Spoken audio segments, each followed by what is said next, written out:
आपको थोड़ा सा अपने बारे में बताना है, जैसे कि आप अपनी परेशानी से परेशान थे। परेशानी क्या मतलब, ये जो आपका गर्दन है ना, नीचे कंधे से लेके और पीछे का जो आपका रीढ़ की हड्डी जाती है, थोरेसिक एरिया से लेके ऊपर पूरा सर्वाइकल और पूरा सिर आपका एक तरीके से अकड़ जाता था। हाँ जी, पूरा जकड़ जाता था, टाइट हो जाता था, और मूवमेंट करने में आपको बहुत परेशानी होती थी। कितने टाइम से इस परेशानी से आप जूझ रहे थे? लास्ट 2023 में सितंबर से 2023। आपका यहाँ से, हमारे यहाँ से सेंटर से ट्रीटमेंट हुआ है, तो आपको ट्रीटमेंट्स के दौरान कितना आराम मिल चुका है, ठीक है। और अभी देखिए थोड़ा बहुत तो प्लस माइनस होगा, लेकिन पहले से आपको कितनी राहत हो चुकी है वो थोड़ा सा बताइए। पहले से तो बहुत है। मेडिसिन वाली जो प्रॉब्लम थी वो तो सही होगी, कि पहले मेडिसिन नहीं लेते थे तो उलझन होने लगती थी, अब वो ठीक है। और बस ये दिक्कत है। अभी टाइटनेस आपकी कितनी कम हो चुकी है आपको बताइए ज़रा। योगा टाइप भी कुछ कर सकते हैं, योगा करते हैं तो उसमें रिलीफ मिलता है। बीच हाँ। में भी ओजोन थेरेपी हुई थी, हाँ। उसके बाद तो रिलीफ लगा था, मिलता जा रहा था।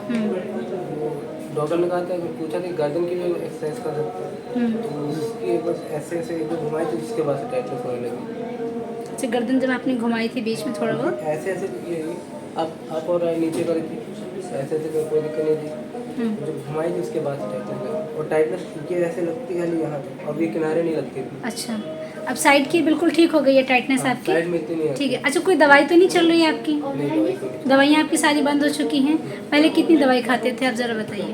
पहले मॉर्निंग में भी खाते थे, और मॉर्निंग के बाद खाली पेट की थी, और उसके नाश्ते के बाद थी, फिर दोपहर की थी, फिर रात की भी थी, लेकिन टैबलेट ज़्यादा थी। दवाइयाँ आप ज़्यादा लेते थे फर्स्ट ना? टाइम जब ली थी तो मॉर्निंग में एक टैबलेट थी और इवनिंग में, और उसके बाद से दवाइयाँ बढ़ती चली गई थी। डाइजेशन इशू होते थे, हाँ, डकारे बहुत होते थे। गैस बनना, ये सब चीज़ें होती हैं ना। जो आपका ट्रीटमेंट हुआ हमारे यहाँ, देखिए दवाइयाँ आपकी सारी बंद हो गई। पहली बात तो पहले दिन से ही बंद कर दी थी, ठीक है, क्योंकि पहले आप बिना दवाई के नहीं रहते थे, और उलझन होने लगती थी पूरे शरीर में। पूरे शरीर में उलझन टाइप की होती थी अगर आप दवाई बंद करते थे, ठीक है। हमारे यहाँ एक्यूपंक्चर किया है सर ने, बाकी कुछ और ट्रीटमेंट्स हुए हैं, ओजोन वगैरह हुआ है, ठीक है। तो उसके बाद से एक्यूपंक्चर, देखिए ये हॉलिस्टिक है, ठीक है, बिना दवाई से आपको यहाँ ट्रीट किया जा रहा है। तो मुझे उसका एक चाहिए कि थोड़ा सा अवेयरनेस के लिए होता है कि यार बिना दवाई से भी आप ठीक हो सकते हो, ठीक है। कोई चीज़ अगर पुरानी है तो वो घटते घटते घटते घटते पहले घटेगी, एकदम से नहीं ख़त्म होगी, ठीक है। एकदम से ख़त्म होने के लिए थोड़ा सा उसको चाहिए समय, तो ठीक हो जाएगी। बाकी कुछ आपको लाइफस्टाइल बता देंगे, एक्सरसाइज बता देंगे, वो आप अपना करके मेंटेन कर सकते हो उसको, ठीक है। वो धीरे धीरे करके घट जाएगी, ठीक है। चलो, नाम क्या है आपका? आदित्य। आदित्य। किस क्लास में पढ़ते हो? 12th। में। ये परेशानी आई कैसे थी आपको, क्या कर रहे थे ऐसा? जब शुरू में वर्कआउट कर रहे थे तो उस टाइम पता नहीं क्या हुआ था कि एक टाइम के लिए बार बार रोक कर रहे थे, तो इस टाइम इधर की मसल जैसे फटीग नहीं फील होती वर्कआउट करते। हाँ जी। इधर फील ही नहीं हो रहा था कि इधर मतलब कोई फटीग फील हो रहा है, कि वेट दोनों तो सेम उठा रहे थे। और फिर ट्रैप्स की भी कर रहे थे तो इधर भी फील नहीं हो रहा था कि इधर भी ट्रेन हो रही है, इधर फील हो रहा था ट्रेन हो रही। यही तकलीफ हुई। एक तरीके से आपकी एक साइड की मांसपेशियां जो है पूरी खिंच गई हैं। इधर ही ये इधर की लगी खिंच गई थी, लैट्स से खिंची थी। जिम के बाद से ऐसा हुआ है।